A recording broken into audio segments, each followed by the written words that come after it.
13वां अध्याय सुरत और वैश्य को देवी का वरदान देना।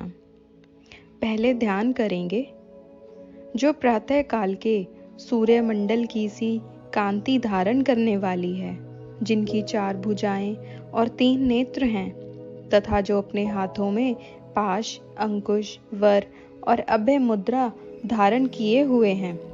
मैं उन शिवा देवी का ध्यान करता हूँ। उसके बाद ऋषि बोले, राजन, इस प्रकार मैंने तुमसे देवी के अनुपम महात्म्य का वर्णन किया, जो इस जगत को धारण करती हैं। उन देवी का ऐसा ही प्रभाव है। वे ही विद्या उत्पन्न करती हैं।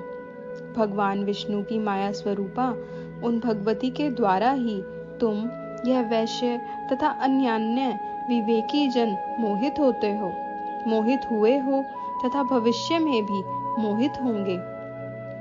महाराज, तुम उन्हीं परमेश्वरी की शरण में जाओ। पूजा करने पर वे ही मनुष्यों को भोग, स्वर्ग तथा मोक्ष प्रदान करती हैं। मार्कंडेय जी कहते हैं, क्रौष्टुकी जी, मेधा मुनि के वचन सुनकर राजा सुरत ने उत्तम व्रत का पालन करने वाले उन महाभाग महर्षि को प्रणाम किया। वे अत्यंत ममता और राज्य के छिन जाने से बहुत खिन्न हो चुके थे। महामुने, इसलिए विरक्त होकर वे राजा तथा वैश्य तत्काल तपस्या करने चले गए और वे जगदम्बा के दर्शन के लिए नदी के तट पर रहकर तपस्या करने लगे। वह राजा और वैश्य उत्तम देवी सूक्त का जप करते हुए तपस्या में लग गए। वे दोनों नदी के तट पर देवी की मिट्टी की मूर्ति बनाकर पुष्प, धूप और हवन आदि के द्वारा उनकी आराधना करने लगे। उन्होंने पहले तो आहार को धीरे धीरे कम किया, फिर बिल्कुल निराहार रहकर देवी में मन लगाए एकाग्रता पूर्वक उनका चिंतन आरंभ किया। वे दोनों अपने शरीर के रक्त से प्रोक्षित बलि देते हुए लगातार 3 वर्षों तक संयम पूर्वक पूजा करते रहे। इस पर प्रसन्न होकर जगत को धारण करने वाली चंडिका देवी ने साक्षात दर्शन देकर कहा। देवी बोली, हे राजन तथा अपने कुल को आनंदित करने वाले वैश्य, तुम लोग जिस वस्तु की कामना रखते हो वह मुझसे मांगो, मैं संतुष्ट हूँ, अतः तुम्हें वह सब कुछ दूंगी। मार्कंडेय जी कहते हैं, तब राजा ने दूसरे जन्म में नष्ट न होने वाला राज्य मांगा तथा इस जन्म में भी शत्रुओं की सेना को बलपूर्वक नष्ट करके पुनः अपना राज्य प्राप्त कर लेने का वरदान मांगा।